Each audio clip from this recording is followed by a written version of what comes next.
The morning sun filtered through my kitchen blinds, casting familiar shadows across the linoleum floor that had seen better decades. I sat at the same wooden table where Eleanor and I had shared 37 years of breakfasts, my coffee growing cold as I stared at the empty chair across from me. 4 years since cancer took her, and I still caught myself setting out 2 cups. The silence felt heavier today. Maybe it was the approaching storm clouds gathering outside, or maybe it was the knowledge that I'd have to face them again tonight. The Castellis. My daughter Jessica's in-laws, who looked at me like I was something they'd scrape off their Italian leather shoes. My phone buzzed against the table, its harsh ring cutting through the quiet like a fire alarm. I glanced at the caller ID and felt my stomach tighten. Vincent Castelli. My son-in-law had never called me directly in the 5 years he'd been married to Jessica. When communication was absolutely necessary, it flowed through Jessica like water finding the easiest path downhill. Hello? Theodore?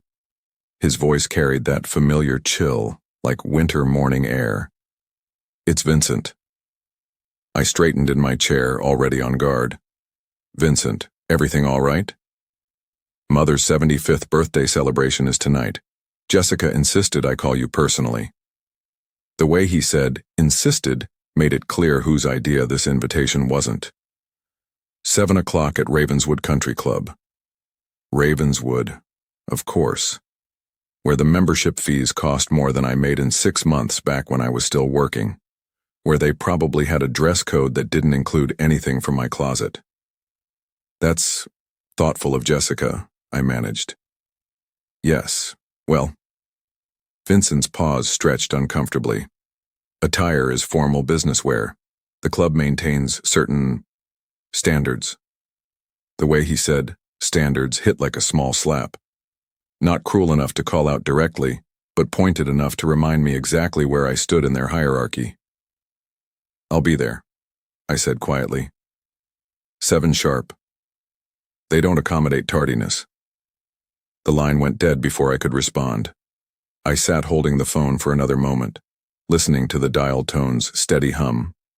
Outside, Mrs. Chen was walking her ancient poodle, the same route they'd taken every morning for the past decade. Normal people living normal lives, not navigating minefields of social expectation every time they saw a family. Business formal at Ravenswood Country Club. I looked down at my worn Ohio State sweatshirt and paint-stained jeans. The clothes hanging in my bedroom hadn't seen formal occasions since Eleanor's funeral. But Jessica would be there. My bright, beautiful daughter who somehow still loved me despite marrying into a family that viewed me as a necessary embarrassment. The afternoon stretched ahead like a highway leading somewhere I didn't want to go. First, I needed something appropriate to wear. Then a gift worthy of Isabella Castelli's expectations, though I suspected nothing I could afford would meet those particular standards. My wallet sat on the kitchen counter next to yesterday's mail. I counted the bills inside. Enough for a modest present, though nothing that would impress people who measured worth in dollar signs. But this wasn't about impressing them. This was about showing up for Jessica when she needed me there. The apartment suddenly felt smaller, its familiar comfort replaced by restless energy. I grabbed my keys from the hook by the door, their weight solid and reassuring in my palm. Time to venture into their world, armed with nothing but stubborn pride and a father's love. 2 hours later, I was driving east on Highway 33, wearing my best shirt, navy blue, pressed as carefully as my iron-deficient skills allowed, with a carefully wrapped gift on the passenger seat. I'd settled on a crystal picture frame from Macy's, elegant but not ostentatious, priced at $73 that made my wallet significantly thinner. The countryside rolled past in golden afternoon light, farmland giving way to suburbs as I approached Columbus. I'd left early, wanting to arrive with time to spare rather than rush in at the last minute. The Castellis appreciated punctuality almost as much as they appreciated reminding me I didn't belong in their world. My phone showed 4:15. Perfect timing for a 6:30 arrival, maybe even a few minutes to compose myself in the parking lot before walking into what felt like enemy territory. That's when I saw her. A silver Lexus sat on the highway shoulder about half a mile ahead. hazard lights blinking like a distress signal. As I got closer, I could see a woman standing beside the open hood, silver hair catching the sunlight, wearing what looked like an expensive cream-colored blazer.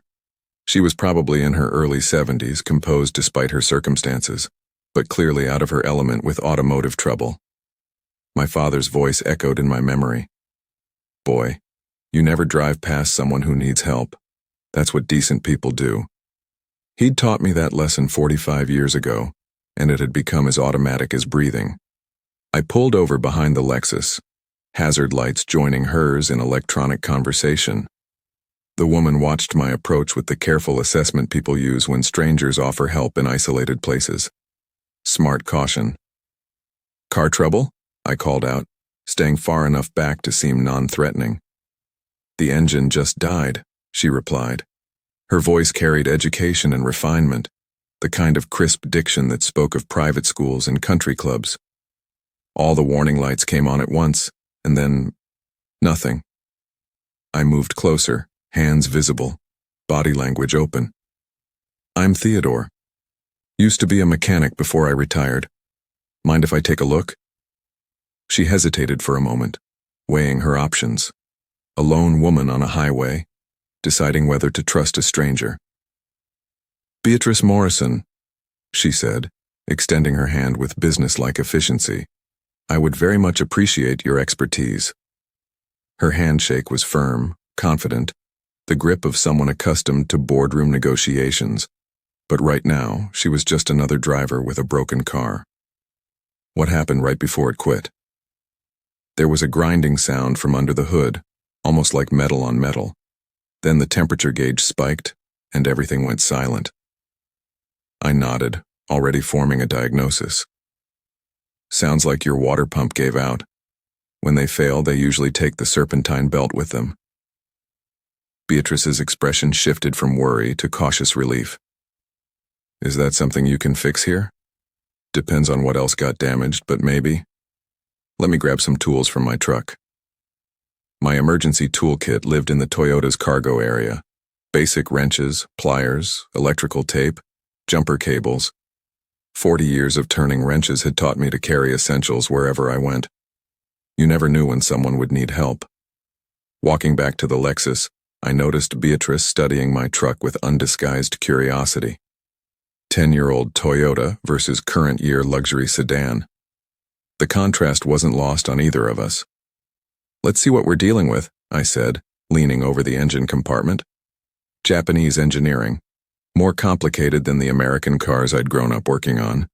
But an engine was an engine, and this one told its story clearly. Shredded belt hanging loose, coolant splattered everywhere, water pump pulley wobbling on its shaft. "Good news and bad news," I announced, straightening up. "Good news is I can probably get you running again. Bad news is it's going to take some time and get pretty messy." Beatrice checked her watch. A slim gold piece that probably cost more than my monthly pension. "How much time?" "Hour and a half, maybe 2, assuming I can jury-rig a temporary fix." Her face fell slightly. She was going somewhere important, obviously. "Join the club." "The alternative is calling a tow truck and waiting until Monday for parts," I continued. "Your choice." She looked down the empty highway, then back at me. Whatever she was weighing, the decision came quickly. "If you're willing to try, I'd be grateful. What can I do to help?" "Stay clear of the traffic side mostly. This is going to get dirty." I rolled up my sleeves and dove into the engine bay, hands already darkening with road grime and coolant. The water pump would need complete replacement eventually, but highway repairs were about getting home, not permanent solutions. As I worked, Beatrice maintained a respectful distance, but I could feel her watching with genuine interest rather than impatience. "You're missing your Saturday afternoon for this," she observed. "Had somewhere to be yourself, I imagine."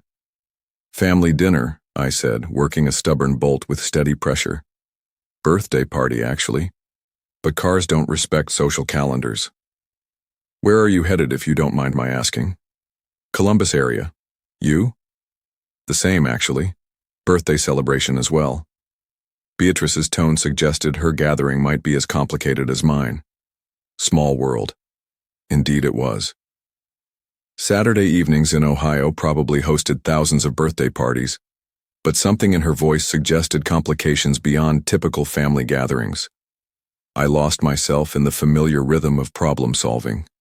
Remove the damaged parts, improvise with what's available, make it work long enough to get home.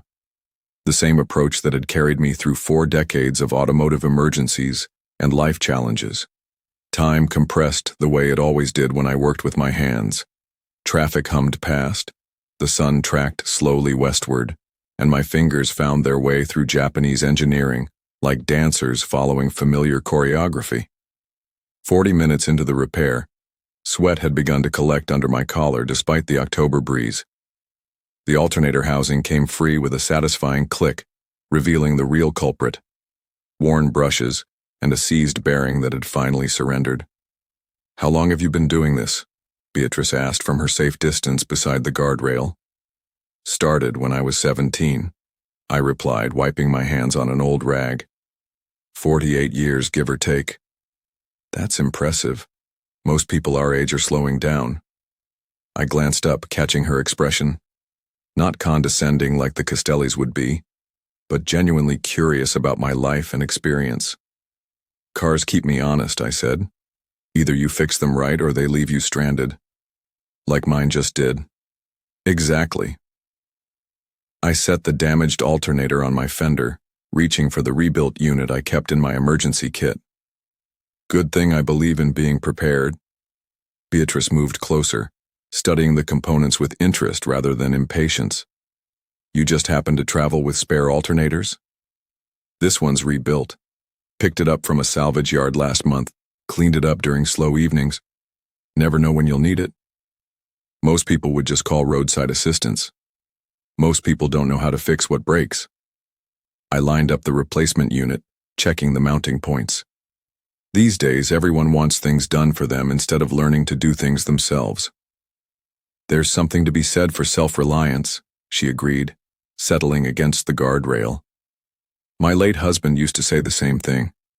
Different field, but same principle." I caught the past tense, the slight softening in her voice. "Sorry for your loss." "Thank you, it's been 6 years, but sometimes it feels like yesterday." Working the new alternator into position, I understood that particular ache. "Lost my wife 4 years ago. Cancer."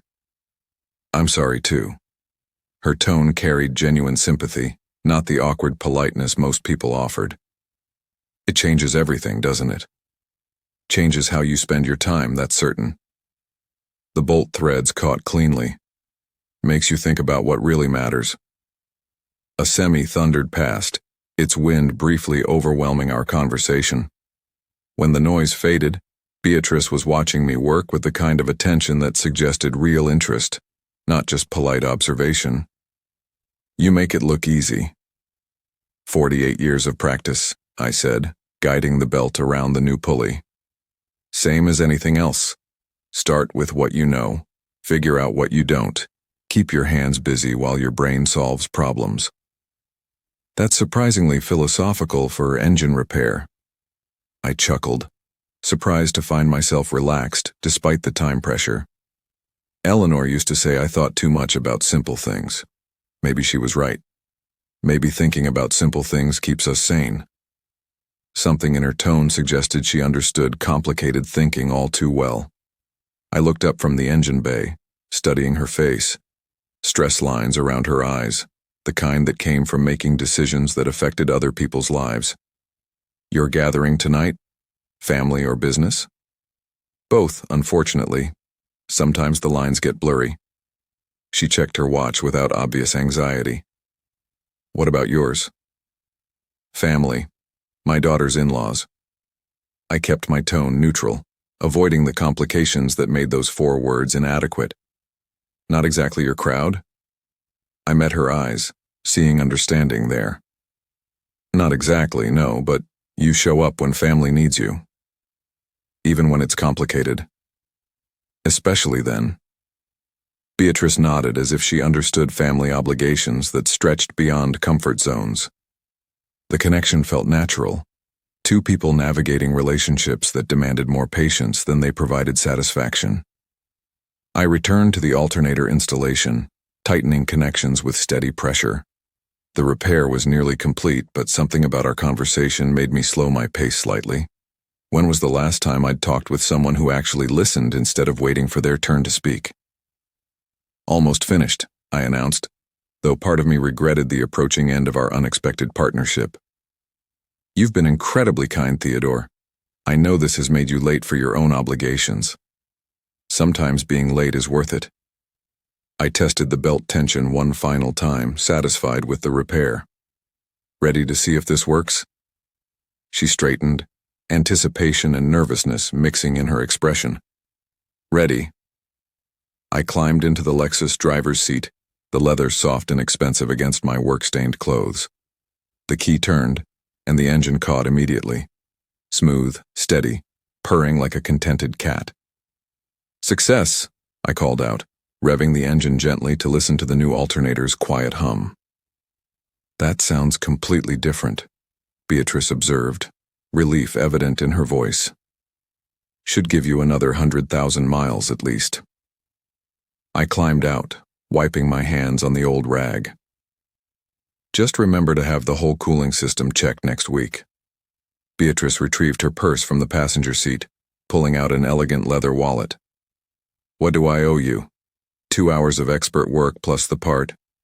Nothing. I'm sorry. You don't owe me anything. Happy to help. I began gathering my tools, stacking wrenches in their designated spots.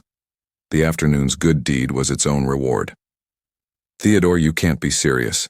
You've given up your entire afternoon, used your own equipment, your own parts. Sometimes people need help, that's all. I closed my toolbox with a satisfying click. What goes around comes around, you know? She stood holding her wallet, clearly struggling with my refusal. At least let me pay for the alternator. That had to cost something. $22 at the salvage yard.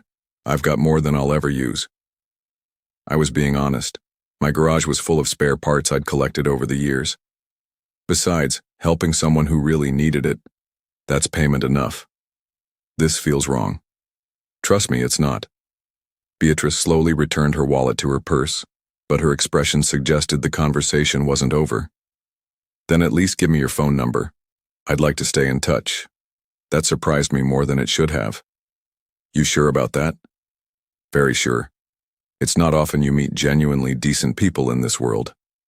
I pulled my phone from my back pocket, an older model that made calls and sent texts without unnecessary complications. What's your number? She recited it carefully while I entered the digits, then called her immediately to confirm. Her phone rang with something classical and elegant. Beatrice Morrison, I said, saving her contact information. There. Now we're connected. She smiled, the first completely relaxed expression I'd seen from her.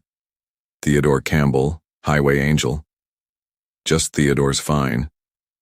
We stood there for a moment, both recognizing that our accidental partnership was ending. 2 hours together had created something neither of us had expected. Genuine friendship forged through shared conversation and mutual respect. I hate to cut this short, but I really should get moving, Beatrice said, checking her watch.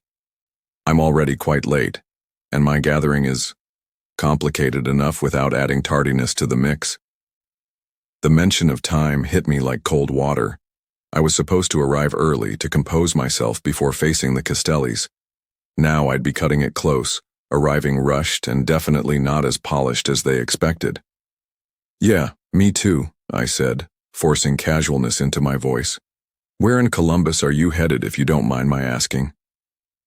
Ravenswood area, actually. You? My heart nearly stopped. Ravenswood? The country club? Yes, do you know it? I felt like I'd been punched in the stomach. That's where I'm going too. Beatrice's eyebrows rose in surprise. Really? How remarkable. What are the odds? What were the odds, indeed? In a state of 12 million people, what were the chances that the elegant woman I'd spent 2 hours helping would be attending the same exclusive gathering as me? Small world, I managed, though my mind was racing.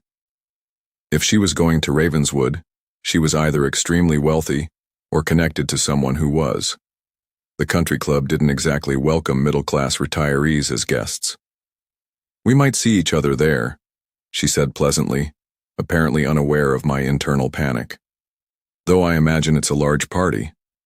Yeah, large. I was still processing this impossible coincidence. Isabella Castelli's 75th birthday. Beatrice's face lit up with recognition. Isabella. Yes, that's exactly where I'm going. She's a dear friend of mine. We've known each other for 30 years through various charitable boards. The world tilted sideways. Beatrice Morrison, the woman I'd just spent 2 hours helping, was not only going to the same party. She was Isabella Castelli's close personal friend. She was part of their world, the world where I was barely tolerated as necessary baggage. "How wonderful that we'll see each other again so soon," she continued, apparently missing my stunned expression. "Are you a friend of Isabella's as well?" "Not exactly," I said carefully. "My daughter married Vincent. I'm the other grandfather." Understanding dawned in Beatrice's eyes, followed by something that looked like sympathy. "Ah, the families can be challenging to navigate sometimes." That was putting it diplomatically. "Well," she said, extending her hand for a final handshake, "I should let you get cleaned up. I imagine you'll want to change clothes before the party." I looked down at myself, shirt stained with coolant and grease, hands still dirty despite my best efforts with the rag, hair disheveled from highway wind. I was supposed to arrive at Ravenswood Country Club looking like this? "Yeah," I said quietly. "Definitely need to clean up." Her handshake was warm, holding a moment longer than strictly necessary. "Theodore, thank you again for everything. You truly saved my day." "Take care of yourself, Beatrice." "You too. And Theodore." She paused beside her open car door. "I meant what I said about staying in touch. I hope we can be real friends beyond tonight's party." I watched her settle into the driver's seat, adjusting mirrors and checking instruments like someone who'd been genuinely worried about making it to her destination. The Lexus purred contentedly as she prepared to merge into traffic. "Drive safely," I called out. "You too. And Theodore, don't let anyone make you feel like you don't belong tonight. You're worth a dozen of most people I know." She pulled into traffic with confidence, the silver Lexus blending seamlessly among the other vehicles heading toward Columbus. I stood beside my truck for a moment, watching her taillights disappear into the steady stream of Saturday afternoon travelers. My phone buzzed with a text message. Beatrice's number appeared on the screen. "Your kindness today restored my faith in people. See you tonight. B." I typed back quickly. "Glad I could help. Drive safe." Starting my own engine, I felt an odd mixture of satisfaction and anxiety. The afternoon had taken an unexpected turn, transforming from dutiful family obligation into something genuinely meaningful. But now, Beatrice Morrison, this woman who had shown me genuine appreciation and respect, would witness whatever humiliation the Castellis had planned for me. Somehow, that made everything worse. An hour later, I pulled into the Ravenswood Country Club parking lot, where every vehicle looked like it had just rolled off a luxury car lot. BMW, Mercedes, Lexus, Audi, Bentley. My 10-year-old Toyota looked like it had wandered into the wrong zip code by mistake. I'd stopped at home to change clothes, but 2 hours of roadside repair work had left their mark. Despite my best efforts with soap and a scrub brush, my fingernails still showed traces of grease, and my hair carried the wind-blown look of highway assistants. The navy shirt I'd pressed so carefully that morning was now wrinkled from the emergency clothing change. The country club loomed before me like a monument to wealth and exclusion. Stone facade, elegant lighting, valets in crisp uniforms who looked like they earned more in tips than I received in monthly Social Security. Through the tall windows I could see the warm glow of the party inside. Crystal, flowers, people who belonged in such places. I sat in my truck for a moment, gathering courage. The gift bag sat beside me, its ribbon handles wilted from the afternoon's heat, the crystal frame inside suddenly feeling pathetically inadequate for this level of luxury. My phone showed 7:20, 20 minutes late to a gathering where punctuality mattered almost as much as having the right last name. Vincent's voice echoed in my memory. They don't accommodate tardiness. Taking a deep breath, I climbed out of the truck and walked toward the entrance. The valet, a young man who couldn't have been more than 25, looked at my vehicle with barely concealed confusion. "Will you be staying long, sir?" he asked politely, though his tone suggested he hoped the answer was no. "A few hours, probably." He handed me a ticket with the practiced smile of someone who'd learned not to judge customers too harshly, at least not out loud. "Enjoy your evening." The lobby was all marble and mahogany, crystal chandeliers casting warm light over arrangements of flowers that probably cost more than my monthly grocery budget. Classical music played softly from hidden speakers, and well-dressed guests moved through the space with the casual elegance of people who belonged in such places. I checked my reflection in the mirror beside the coat room and tried to smooth down my wind-blown hair. Not perfect, but it would have to do. "Theodore?" I turned to find Beatrice approaching, transformed from highway breakdown survivor to country club elegance. She wore a stunning black cocktail dress that probably cost more than my truck, her silver hair styled perfectly, diamond earrings catching the light. She looked like she'd stepped out of a magazine, exactly the kind of woman who belonged at Isabella Castelli's birthday party. "Beatrice, you look, incredible." "Thank you." She smiled warmly, though I caught her taking in my appearance with what might have been concern. "How are you feeling? Ready for this?" Before I could answer, Vincent appeared at my elbow like a well-dressed storm cloud. His tuxedo was perfectly fitted, his hair immaculately styled, every detail calculated to project success and sophistication. When his eyes swept over my appearance, I watched his expression shift through several stages of horror. "Theodore." He managed to make my name sound like a diagnosis. "There you are. We were beginning to wonder." His voice trailed off as he noticed Beatrice, and his entire demeanor shifted like a gear changing in an expensive car. "Mrs. Morrison, how wonderful to see you." Vincent's smile became genuine for the first time since I'd known him. "Mother will be so pleased you could make it." "I wouldn't miss Isabella's 75th for anything," Beatrice replied graciously. "Though I must say, I've already had quite an adventure today." Vincent's eyebrows rose with polite interest. "Oh?" "My car broke down on the highway, and I was rescued by this absolutely wonderful man." She turned toward me with unmistakable warmth. "Theodore spent over 2 hours getting me back on the road. I would never have made it here without him." I watched Vincent's face cycle through confusion, recognition, and something approaching panic. His mouth opened and closed, like a fish gasping for air. "Theodore helped you?" "Helped me?" Beatrice laughed, a sound like silver bells. "He saved me. 2 hours in the heat, getting his hands dirty, using his own tools and parts, refused to accept any payment. I've never met anyone so genuinely kind." Vincent looked like someone had just told him that gravity was optional. Behind him, I could see other members of the Castelli family beginning to notice our conversation. Isabella herself was approaching, resplendent in royal blue silk, her expression curious about what was causing such animated discussion near the entrance. "Mrs. Morrison," Isabella called out, her voice carrying the authority of someone accustomed to being the center of attention. "How lovely that you could join us. Isabella, dear, happy birthday." Beatrice moved to embrace the birthday woman, a gesture of genuine affection between old friends. "You look absolutely radiant." "You're too kind. Though I must ask, Vincent looks positively stunned. What has him so rattled?" Beatrice turned back toward me, her expression warm with gratitude. "I was just telling him about my highway angel. My car broke down this afternoon and this remarkable man stopped to help. Theodore here spent hours repairing my engine, refused any payment, and got me here safely."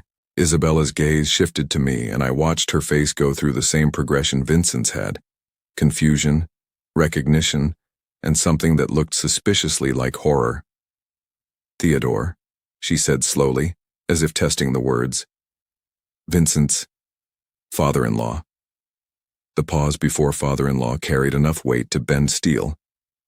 That's right, Beatrice confirmed cheerfully, apparently oblivious to the undercurrents. Small world, isn't it? I had no idea when he was helping me that we'd be attending the same party. More family members were gathering now, drawn by the animated conversation. Vincent's wife Jessica appeared, looking beautiful in emerald green, her face lighting up when she saw me. "Dad." She moved to hug me, then paused, taking in my appearance with the same concern Beatrice had shown. "Are you all right? You look like someone who spent the afternoon under a car hood," I finished. "Had to help someone whose car broke down." "That's so like you," Jessica said fondly, though I caught her nervous glance toward her in-laws. "Always helping people." "Indeed he was," Beatrice confirmed. "Your father is a genuinely wonderful man, dear. You should be very proud." The gathering crowd had grown to include most of the Castelli family. Vincent's brothers, their wives, various cousins and business associates, all beautifully dressed, all looking like they belonged in this elegant setting, all staring at my grease-stained fingernails and wind-blown appearance with varying degrees of dismay. Isabella found her voice first. "Well," she said with the practiced smile of someone who'd spent decades navigating social awkwardness, "how fortuitous that you were able to help Mrs. Morrison." "Fortuitous doesn't begin to cover it," Beatrice replied warmly. "I was completely stranded until Theodore appeared like an answer to prayer. 2 hours of expert work and he wouldn't accept a penny for his trouble." Vincent's younger brother, Anthony, stepped forward with the kind of smile that didn't reach his eyes. "Yes, well, Theodore has always been very hands-on." The pause before hands-on carried enough condescension to fill a swimming pool. "Exactly," Beatrice beamed, apparently missing the intended insult entirely. So rare to find someone who actually knows how to fix things these days. Most people just call for help and wait for someone else to solve their problems. "Some of us," Isabella said with Arctic precision, "prefer to maintain certain standards about when and where we engage in such activities." The temperature in the room seemed to drop several degrees. Jessica moved closer to me, her loyalty warring with her desire to keep peace with her husband's family. "Mother," Vincent said quietly, a warning note in his voice. But Isabella was just getting started. "I'm sure Mrs. Morrison appreciates Theodore's assistance, but perhaps we should move to the dining room. Dinner is about to be served." She turned toward the elegant dining space, clearly expecting everyone to follow. The crowd began to shift in that direction, conversations resuming as people moved away from what was becoming an uncomfortable scene. Beatrice remained beside me, her expression thoughtful as she watched the family dynamics play out. "Theodore," she said quietly, "would you escort me to dinner? I'd very much like to continue our conversation." "I'd be honored." As we walked toward the dining room, I felt Isabella's eyes boring into my back like laser beams. Behind us, I could hear urgent, whispered conversations between family members. Damage control discussions about how to handle my presence without offending their important guest. The dining room was spectacular. Crystal chandeliers, white linen tablecloths, flower arrangements that looked like they belonged in a museum. Place cards marked seats around a horseshoe-shaped arrangement of tables, everyone positioned according to some complex social hierarchy I didn't understand. I found my place card near the far end of one table, clearly positioned as far from the guest of honor as possible while still technically being included. Beatrice's seat, by contrast, was at Isabella's right hand, the position reserved for the most honored guest. "This won't do at all," Beatrice announced, studying the seating arrangement with obvious displeasure. "Mrs. Morrison?" Vincent appeared beside us, his tone anxious. "Is there a problem with your seat?" "Indeed there is.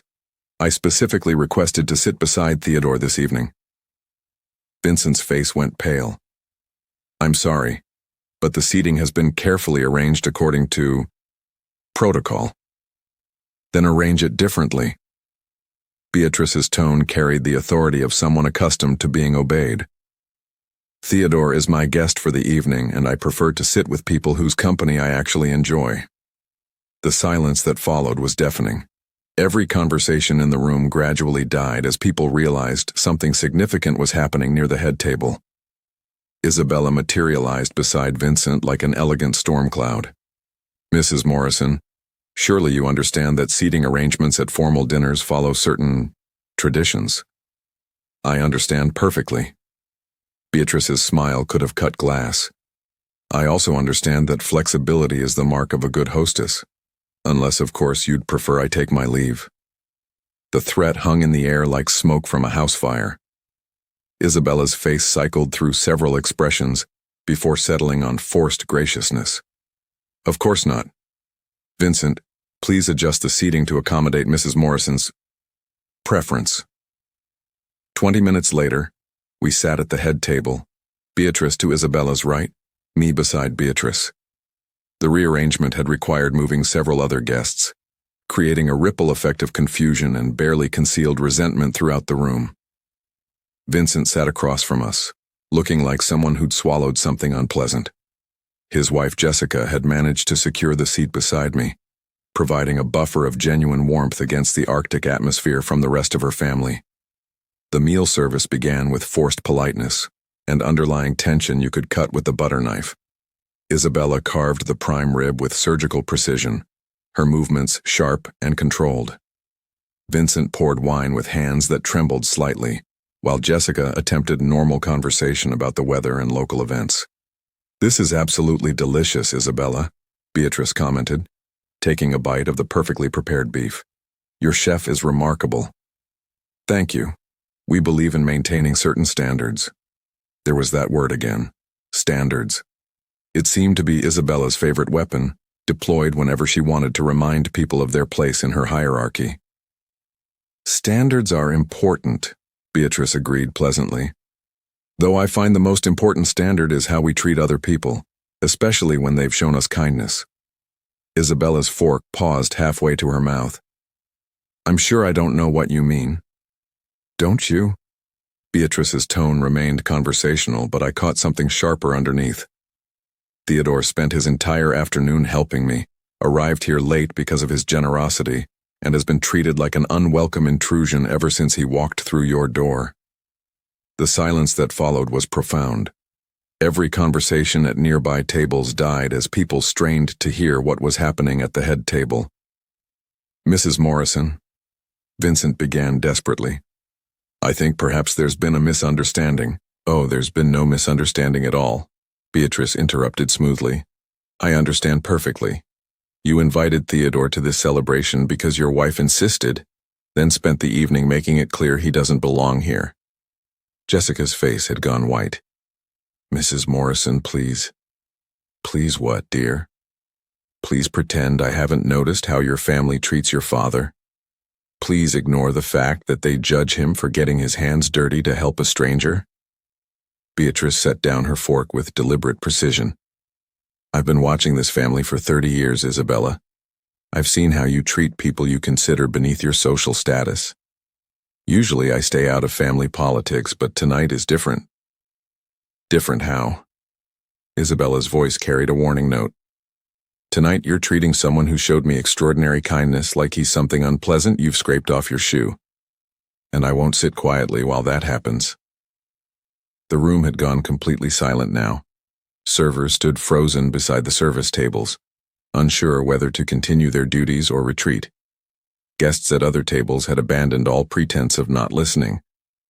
Anthony Castelli leaned forward from his seat down the table. "Mrs. Morrison, surely you can understand our position. We have a certain reputation to maintain." "Your reputation?" Beatrice's laugh held no warmth whatsoever. "Let me tell you about reputation, Anthony. Your reputation is built on how you treat people when you think nobody important is watching. And tonight, somebody important has been watching." The weight of her words settled over the table like a heavy blanket. Vincent's wine glass sat forgotten in his trembling hand, condensation pooling on the white linen beneath it. "Mrs. Morrison," Isabella said carefully, "I think perhaps we should discuss this privately." "Privately?" Beatrice's eyebrows rose. You humiliated Theodore publicly. I think a public response is entirely appropriate. She turned to address the room, her voice carrying the authority of someone accustomed to commanding attention. Ladies and gentlemen, I'd like to share something with you. This afternoon, my car broke down on Highway 33. I was stranded, worried, and completely out of my element with automotive trouble. Every eye in the room was fixed on her now. The Castelli family sat frozen, watching their carefully orchestrated evening transform into something they couldn't control. Theodore Campbell stopped to help me. Not because he knew who I was, not because he expected anything in return, but because that's the kind of man he is. He spent over 2 hours in the heat, got his hands dirty, used his own tools and parts, and refused to accept any payment for his trouble. Murmurs rippled through the crowd. I felt Jessica squeeze my hand under the table, her eyes bright with unshed tears. He made himself late for this celebration because he prioritized helping a stranger in need. And your response, Beatrice's gaze swept the Castelli family like a searchlight, was to treat him like an embarrassment, to make it clear that his kindness was somehow shameful, that helping others was beneath the dignity of this gathering. Isabella's face had gone the color of her white linen napkin. Mrs. Morrison, you don't understand the complexities. I understand perfectly. Beatrice's voice could have cut diamonds. I understand that you judge people by their bank accounts rather than their character. I understand that you value appearance over authenticity. And I understand that you've forgotten what genuine decency looks like. She stood gracefully, her movement causing a ripple of tension throughout the room. What I don't understand is how you can look at a man who embodies everything good about human nature and see something to be ashamed of. Vincent finally found his voice. Mrs. Morrison, please, if you could just what? Just ignore the fact that you've spent the evening treating the finest man in this room like a social liability? The silence was deafening. I felt like I was watching a masterclass in moral authority, delivered with the precision of a surgeon and the impact of a sledgehammer. Theodore, Beatrice said, turning to me with genuine warmth, would you do me the honor of accompanying me to the terrace? I find I need some fresh air. I stood on unsteady legs, aware that every eye in the room was following our movement. I'd be happy to. As we walked toward the French doors leading to the outdoor terrace, Beatrice paused beside Isabella's chair. 75 years old, and you still haven't learned the most basic lesson of human decency, she said quietly, though her voice carried clearly in the silent room. How very sad for you. The terrace was a haven of cool evening air and gentle lighting, a stark contrast to the suffocating atmosphere we just left behind. City lights twinkled in the distance, and the soft sound of a fountain provided peaceful background music. Beatrice moved to the stone railing, her elegant silhouette outlined against the evening sky. For a moment we stood in comfortable silence, letting the tension of the dining room fade into the night. I'm sorry, I said finally. You shouldn't have had to do that in there. Shouldn't I? She turned to face me, her expression serious. Theodore, what those people did to you tonight was unconscionable. Someone had to speak up. But your friendship with Isabella... My friendship with Isabella has been strained for years, Beatrice interrupted. Tonight was simply the final straw. I've watched her treat people poorly for 3 decades, always finding excuses to overlook it. But watching her treat the man who saved my day like something distasteful, that was too much. I leaned against the railing beside her, still processing what had just happened. You didn't have to risk your relationship with them for me. Risk it? Beatrice smiled, though there was sadness in her expression. Theodore, any relationship that requires me to ignore cruelty isn't worth preserving. What I witnessed tonight wasn't just poor manners or social awkwardness. It was deliberate humiliation of a good man, and I won't be party to that. Through the French doors we could see the dining room in chaos. Animated conversations, gesturing hands, Isabella's face flushed with obvious distress. Vincent was moving between tables, clearly engaged in damage control. I think I should probably go, I said. This is supposed to be a celebration, and I've turned it into a circus. You've done nothing wrong, Beatrice said firmly. You showed up to support your daughter despite knowing you'd be unwelcome. You helped a stranger this afternoon without expecting anything in return. You've conducted yourself with dignity in the face of deliberate provocation. The circus, as you call it, was created entirely by the Castelli family's behavior. Jessica appeared at the French doors, her face a mixture of gratitude and distress. She approached hesitantly, as if unsure whether she was welcome in our conversation. Dad? Mrs. Morrison? Her voice was small, uncertain. I wanted to apologize for my family's behavior tonight. What they did was wrong, and I'm so sorry you had to witness it. Beatrice's expression softened immediately. Oh dear, you have nothing to apologize for. None of this is your fault. Isn't it? Jessica's eyes filled with tears. I knew how they felt about Dad. I knew they barely tolerated him. But I invited him anyway because I wanted him here. And I didn't think they'd be so cruel in front of guests. Jessica, I said gently, you did nothing wrong. You wanted your father at your family celebration. That's exactly what a good daughter should do. But look what happened. Mrs. Morrison defended you, and now the whole party is in chaos. Isabella is furious, Vincent is panicking, and everyone's talking about what happened at dinner. Good, Beatrice said with surprising firmness. Sometimes chaos is exactly what's needed to shake people out of their complacency. Maybe this will force the Castelli family to examine their behavior and make some changes. Jessica wiped her eyes with the back of her hand. I don't know what to do. Vincent is my husband, but Dad is my father. I feel like I'm being torn apart. I moved to put my arm around my daughter's shoulders. Sweetheart, you don't have to choose sides. This isn't about you. But it is, she protested. It's about how my husband's family treats the person I love most in the world. How can I just pretend that's okay? Beatrice stepped closer, her voice gentle but clear. You can't pretend it's okay, because it's not okay. But you can decide how you're going to respond. You can demand better from the people in your life, or you can accept behavior that violates your values. That choice is entirely yours. I love Vincent, Jessica said quietly. But I hate how his family treats Dad. And tonight was the worst it's ever been. Then maybe it's time to have some difficult conversations with your husband, Beatrice suggested. About respect, about family, about the kind of people you want to be. Through the French doors we could see Vincent approaching, his face a mask of barely controlled panic. He stepped onto the terrace like a man walking to his execution. Mrs. Morrison, he began, his voice tight with desperation. I wanted to personally apologize for any misunderstanding tonight.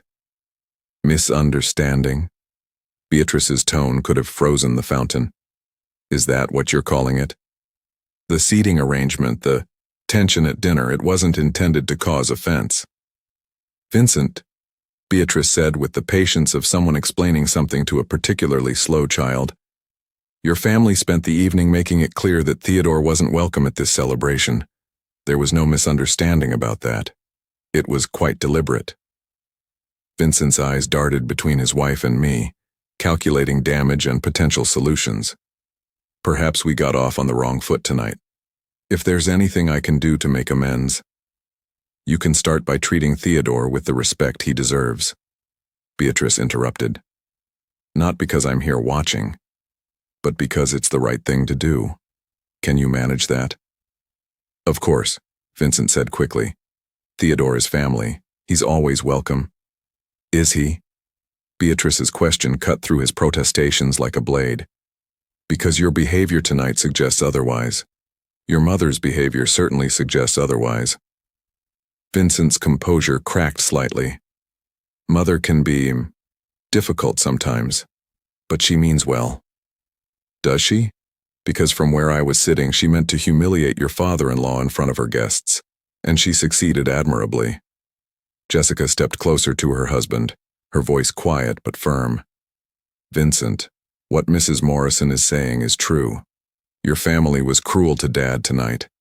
Deliberately cruel. Jessica, no, let me finish. My daughter's voice grew stronger. I've watched your family treat my father like an embarrassment for 5 years. I've made excuses, tried to keep the peace, pretended it didn't hurt. But tonight was different. Tonight they crossed a line. Vincent looked like a man caught between two fires, his loyalty to his family warring with his love for his wife. What do you want me to do? I want you to stand up for what's right, Jessica said simply. I want you to tell your family that treating my father poorly is unacceptable. I want you to be the man I thought I married. The weight of her words settled over the terrace like evening mist. Vincent stared at his wife, perhaps seeing her clearly for the first time in years. And if I do that? If I confront my family about their behavior? Then we'll figure out the consequences together, Jessica replied. But if you don't, if you choose them over basic human decency, then we'll have a much bigger problem. Beatrice watched this exchange with the keen attention of someone who understood family dynamics and personal courage. When Vincent remained silent, she spoke with quiet authority. Vincent, your wife is offering you a choice. You can be part of the solution, or you can continue being part of the problem. But understand this, the woman you married has integrity. She won't compromise that indefinitely to keep peace with people who lack it. Mrs. Morrison is right, Jessica finished. Dad showed more character in one afternoon helping a stranger than your entire family has shown in 5 years of knowing him. And if you can't see that, then maybe we need to reconsider some things. The threat hung in the air like smoke from a distant fire. Vincent's face went through several emotional stages before settling on something that looked like resignation, mixed with determination. You're right, he said quietly. Both of you. My family's behavior tonight was inexcusable, and I should have stopped it instead of enabling it. He turned to me directly for the first time all evening. Theodore, I owe you an apology, a real one, not the corporate damage control I was attempting just now. What my family did tonight was wrong, and I'm sorry I didn't have the courage to stop it. The admission seemed to cost him something, but his voice grew stronger as he continued. You've never been anything but kind to me, even when I didn't deserve it. You've been a wonderful father to Jessica and a good grandfather to our children. My family has treated you poorly because they're snobs who judge people by their bank accounts instead of their character. That's going to change. Vincent, I said carefully, I appreciate that, but no, let me finish. He held up his hand. I'm going back in there, and I'm going to have some very direct conversations with my family about respect and basic human decency, starting with my mother. Jessica's eyes widened. You don't have to. Yes, I do. You were right, Jess. This is about what kind of man I want to be, what kind of family I want us to have, and I want us to be the kind of people who stand up for what's right even when it's difficult. He looked at Beatrice with something approaching respect. Mrs. Morrison, thank you for saying what needed to be said tonight. I should have said it myself years ago. Better late than never, Beatrice replied, though her tone had warmed slightly. Character isn't about never making mistakes, Vincent. It's about learning from them and doing better. Vincent nodded, squaring his shoulders like a man preparing for battle. Then I guess it's time for me to do better. He walked back toward the French doors, pausing to squeeze Jessica's hand. Wish me luck. You don't need luck, she said softly. You just need courage. And I think you've found that. As Vincent disappeared into the dining room, Beatrice turned to Jessica with genuine admiration. Your husband just grew a backbone, dear. That's not always comfortable to watch, but it's necessary for a healthy marriage. I love him, Jessica said simply. But I couldn't keep pretending his family's behavior was acceptable. Not when it hurt Dad so deeply. You did the right thing, I assured her.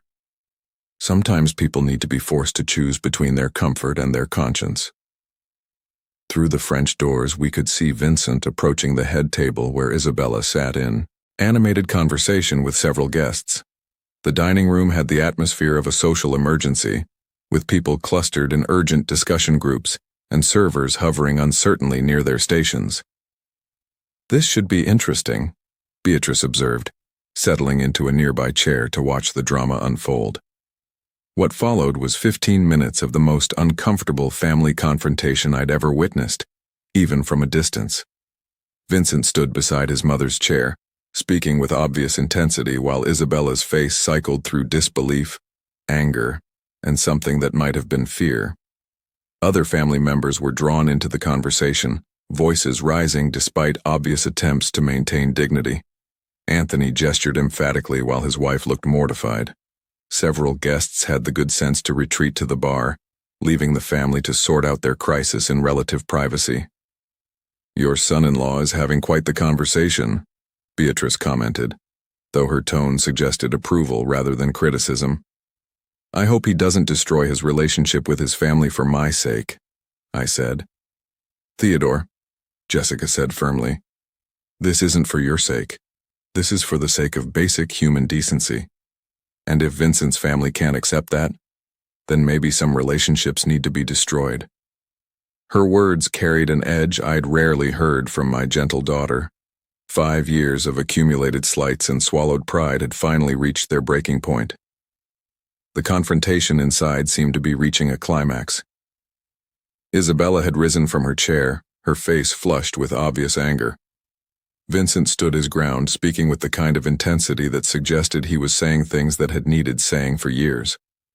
Finally, Isabella threw her napkin down on the table and stalked toward the lobby, several family members following in her wake. Vincent remained at the head table, visibly shaken but standing firm. "Well," Beatrice said with satisfaction, "that went about as expected." Jessica moved toward the French doors. "I should go to him." "Yes, you should," Beatrice agreed. "He's going to need support after taking that kind of stand." As Jessica disappeared into the dining room to rejoin her husband, Beatrice and I found ourselves alone on the terrace again. The evening had taken on a surreal quality, like something from a movie rather than real life. "I never expected anything like this when I woke up this morning," I said.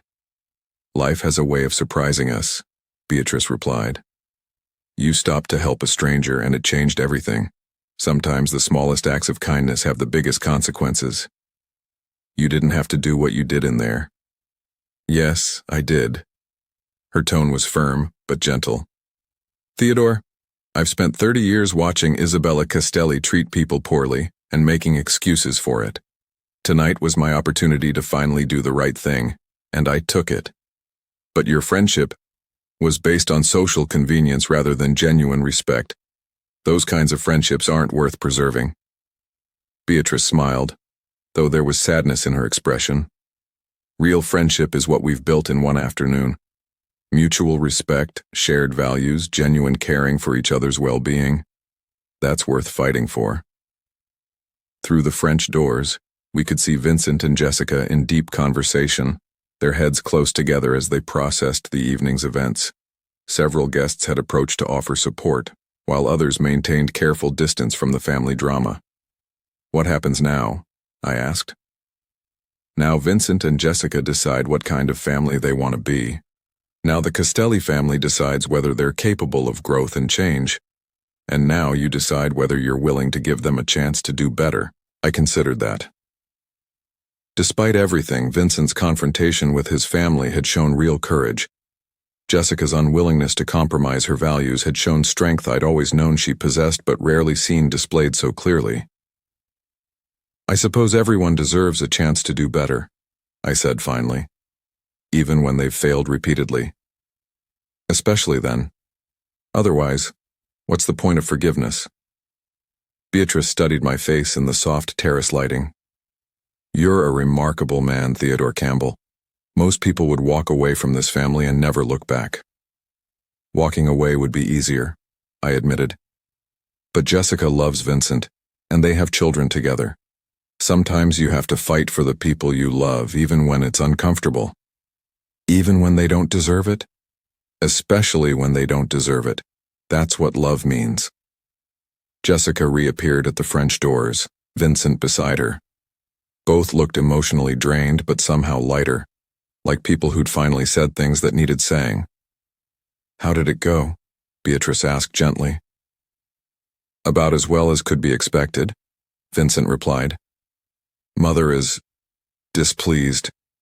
Several family members have made their opinions known, but I said what needed to be said. Which was that Theodore is part of our family and will be treated with respect, that anyone who can't manage basic human decency isn't welcome around my wife and children, that tonight's behavior was unacceptable and won't be tolerated in the future." Jessica squeezed her husband's hand. He was amazing, firm but fair, clear about expectations without being cruel. "And the family's response?" Vincent's smile was tired but genuine. Mixed. Some apologies, some defensiveness, some anger. But the message was delivered. Things will either get better, or we'll have to make some difficult decisions about family relationships. "I'm proud of you," I said, meaning it. That took real courage. "It took too long," Vincent replied. "I should have done it years ago, but Jessica's right. It's never too late to start doing the right thing." Beatrice stood, smoothing her elegant dress. "Well, I think this evening has been quite educational for everyone involved. Perhaps it's time I took my leave." "You don't have to go," Jessica protested. "The party isn't over." "Oh, but it is, dear. At least the party I was invited to." Beatrice's smile held no bitterness, just acceptance of changed circumstances. "Isabella and I won't be socializing anymore, I suspect, which is probably for the best." She turned to me, extending her hand in farewell. "Theodore, it has been an absolute pleasure. From highway breakdown to family confrontation, you've shown nothing but grace and character. I'm honored to call you my friend." "The honor is mine," I replied, shaking her hand warmly. "Thank you for everything you did tonight. Thank you for reminding me what good people look like. It's been too long since I've been around someone with genuine integrity." She gathered her purse, preparing to leave. "I'll call you next week. I have some ideas about how we might spend our time now that we're both free from social obligations with the Castelli family." As Beatrice walked toward the lobby, her elegant silhouette disappearing into the warm light of the country club, I felt a strange mixture of satisfaction and sadness. The evening had been a trial by fire, but it had also revealed truths that needed revealing and forged connections that might not have existed otherwise. "Dad," Jessica said softly, "I'm sorry it took so long for us to stand up to them." "Sometimes things take as long as they take," I replied. "The important thing is that you finally did it." Vincent cleared his throat. "Theodore, I was wondering, would you like to have dinner next week? Just the four of us, you, me, Jessica, and maybe we could pick up the kids. Somewhere quiet where we can talk without complications." "I'd like that very much." "Good. And Theodore? Thank you for your patience with me. I know I haven't been the son-in-law you deserved, but I'd like to try to do better." "We all get chances to do better," I said. "The trick is recognizing them when they come along." As we walked back through the country club toward the parking lot, I reflected on the day's impossible journey. From highway assistance to moral confrontation to family reconciliation, all because I'd stopped to help a stranger whose car had broken down. Sometimes the smallest acts of kindness really do have the biggest consequences. Sometimes standing up for what's right changes everything. And sometimes, just sometimes, good people find each other in the most unexpected places and circumstances. The coffee shop on 5th Street had become our regular meeting place.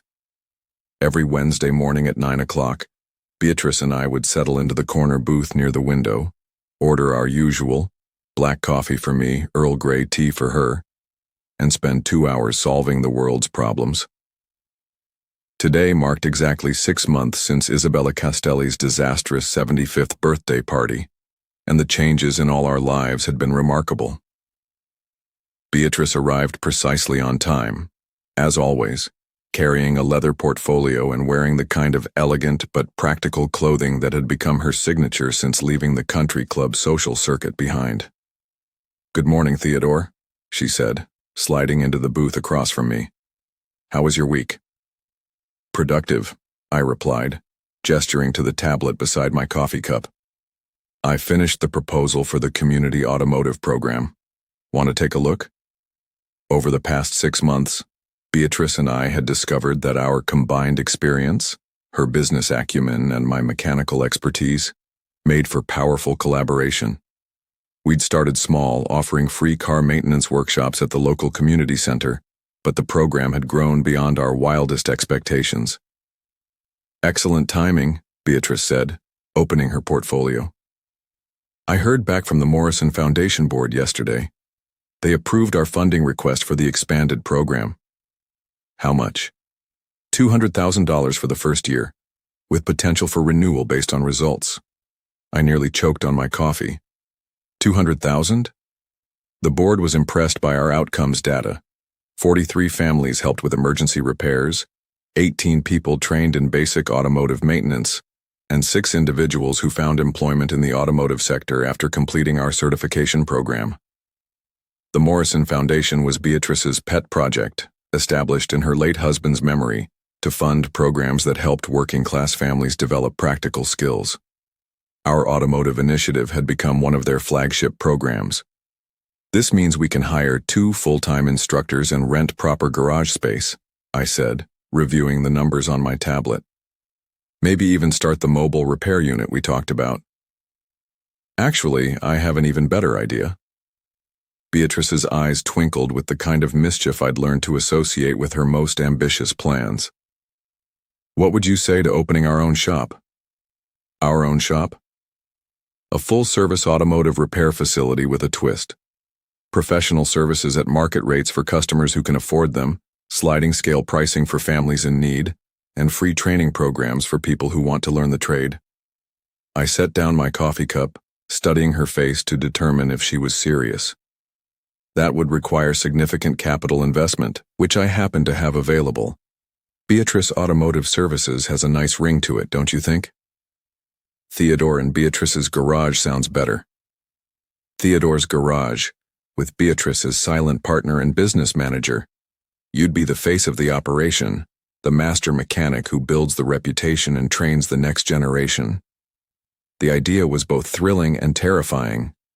At 72, most people were thinking about retirement, not starting new businesses. But the past 6 months had taught me that some of life's best opportunities come disguised as unexpected challenges. Let me think about it, I said, though my heart was already racing with possibilities. Of course. Take all the time you need. Beatrice sipped her tea with the satisfied expression of someone who'd just planted a seed she expected to grow. Now tell me about Sunday dinner with the family. Sunday dinners had become a monthly tradition since the events at Ravenswood Country Club. Vincent and Jessica hosted, the grandchildren provided entertainment, and I provided automotive education to anyone interested in learning how engines worked. Good news and complicated news, I said. The good news is that Vincent is still making genuine effort to be a better husband and father. He's taken real interest in learning basic car maintenance, and he actually listens when I explain things instead of just pretending to pay attention. And the complicated news? Isabella wants to make amends. Beatrice's eyebrows rose. Does she now? Vincent says she's been asking about me, wondering if there might be a way to repair the relationship. After 6 months of silence following her public humiliation, apparently she's had time to think about what happened that night.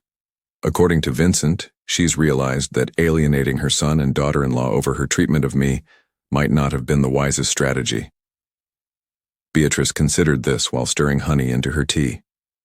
What does Jessica think? Jessica is cautiously optimistic but firm about boundaries. Any reconciliation would require genuine apology and lasting change in behavior, not just social convenience. And what do you think? I'd been wrestling with that question for weeks. Part of me wanted to maintain the distance that had brought such peace to family gatherings, but another part recognized that forgiveness, real forgiveness, sometimes required taking risks. I think people deserve chances to grow and change, even when they failed repeatedly, especially when their family relationships depend on it. Very diplomatic. But what do you actually want to do? I want to protect Jessica from having to choose between her father and her husband's family. If Isabella is genuinely willing to change, maybe there's room for cautious progress. And if she's not, if this is just manipulation designed to restore family peace without real change, then at least we'll know we tried.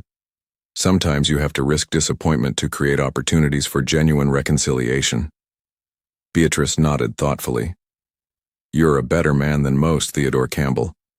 Isabella Castelli is fortunate that you're willing to consider forgiveness after what she put you through. We're all fortunate when people are willing to forgive our worst moments. I've certainly had my share of them. Our conversation was interrupted by the arrival of a familiar figure at our table. Jessica approached with the kind of nervous energy that suggested important news. Dad? Mrs. Morrison?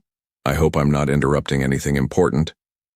Never, I assured her, sliding over to make room in the booth. What brings you downtown on a Wednesday morning?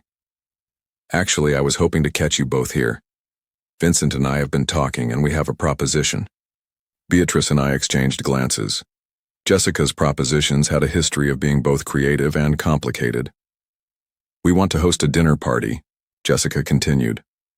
Nothing fancy, just family and close friends. But we'd like to invite Isabella. A test run for reconciliation? Beatrice asked. Exactly. Controlled environment, clear expectations, opportunity for everyone to practice better behavior without the pressure of a large gathering. I considered the proposal. It made sense from a practical standpoint.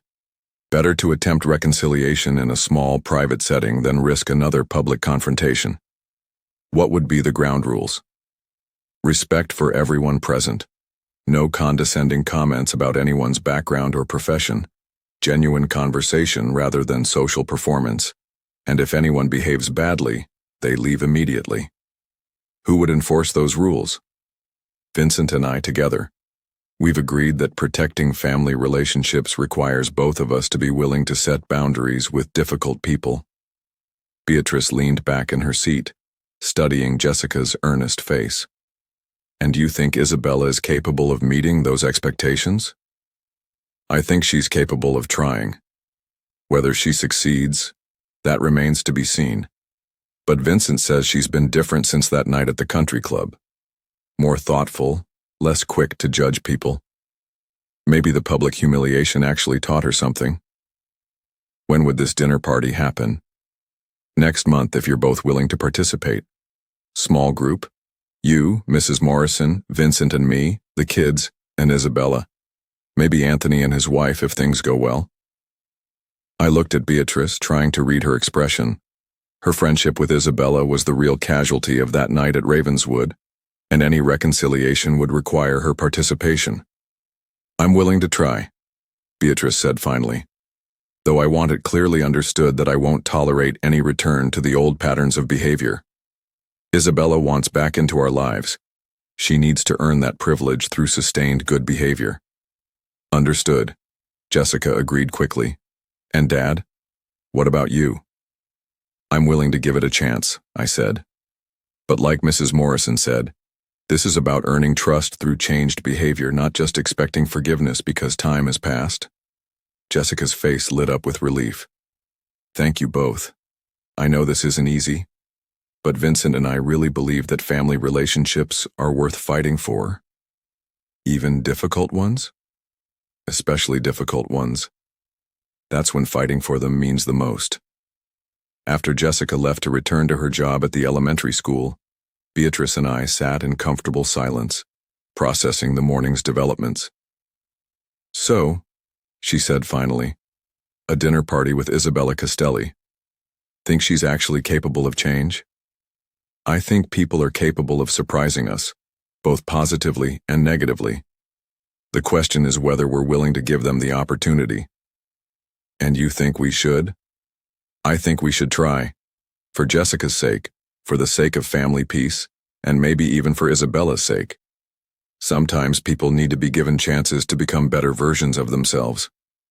Beatrice smiled, the expression transforming her face with genuine warmth.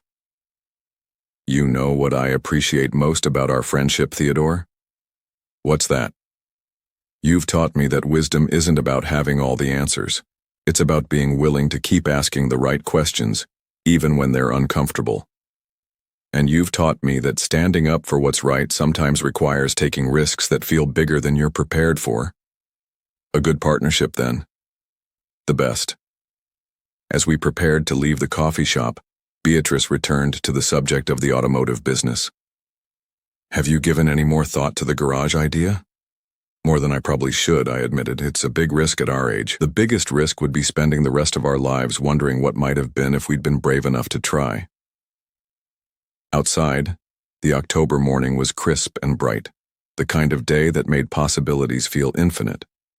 As we walked toward our cars, I thought about the journey that had brought us to this moment. One broken-down car, one act of kindness, one moment of moral courage had changed everything. "Beatrice," I said, stopping beside my truck, "let's do it. Let's open the garage." Her smile could have powered the city. "Really?